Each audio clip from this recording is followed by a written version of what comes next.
The last topic for this week is the proof of the existence and uniqueness theorem.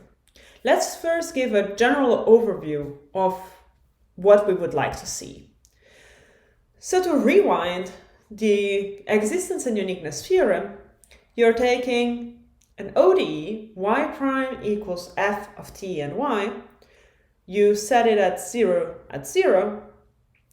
And if it exists a rectangle around 0, 0, such that for any t in absolute value smaller than a, and for any y in absolute value smaller than b, such that f and df dy are continuous in this rectangle, then there is a value, h, that it's smaller than a, smaller or equal than a, such that the solution to the ODE exists and is unique for all times in absolute value smaller than h. So we want to give a proof of the existence and uniqueness theorem. We can write it in mathematical notation like this, with the inverted E means existence and the exclamation mark means uniqueness. So you might have noticed already that the formulation of the new theorem we want to prove, it's slightly different from the previous one, because we went from a general y prime equals to f, y at t0 equals to y0, to having the initial condition being y0 equals to 0. This can be done without loss of generality. It can be done without loss of generality because you can consider a shift both in y and in x that resets you to 0, 0. And this does not affect us because what we are asking is just that f be continuous and df dy be continuous, so a shift in coordinates does not change that. So without loss of generality, we are resetting our theorem to have initial conditions 0, 0. So t0 equal to 0, y0 equal to 0. It's just going to make our job a little easier during the proof. So if there is a function phi t that satisfies the problem, then it holds that if we integrate both sides, we have phi t equals integral between 0 and t of f s phi s ds, where s is the integrating variable. This is called an integral equation for phi.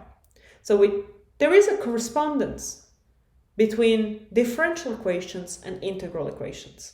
For first order ODEs, this correspondence is very easy. We just integrate both sides. One side loses the integration for the fundamental theorem, the other side keeps the integral.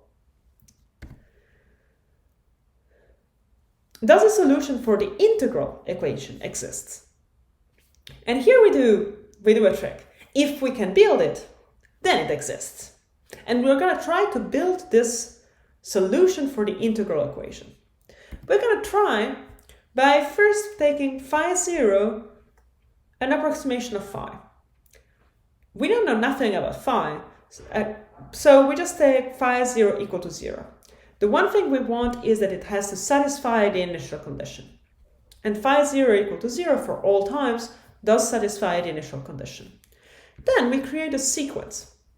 We define phi 1 as the result of the integral between 0 and t of f computed at s and phi 0s ds.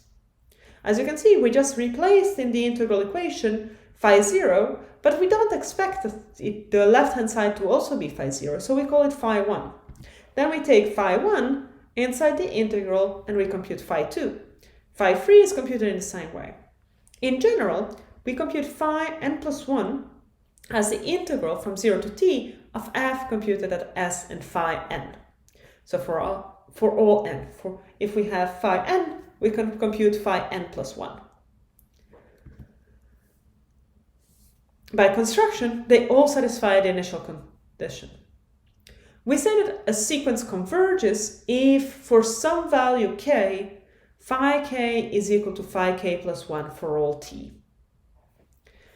So the first thing, we want to look at this sequence and try to understand if it's useful to use this sequence to solve our ODE. Well, the integral formulation, the integral equation. So we want to answer we want to answer a couple of questions in order to get there. We want to ask ourselves if this sequence exists for all n. You know, sometimes integrals don't exist. Integrals of functions don't exist.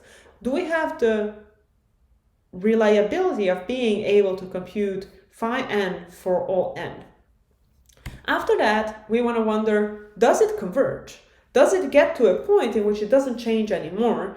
And then can we use that information at the end? When it converges, if it converges, does it approach the solution of the ODE? So can we use the convergence? And once we have proven that there exists a solution, can we exclude the existence of other solutions? We need both parts for the existence and uniqueness theorem. We're going to go through these steps in depth through the next video.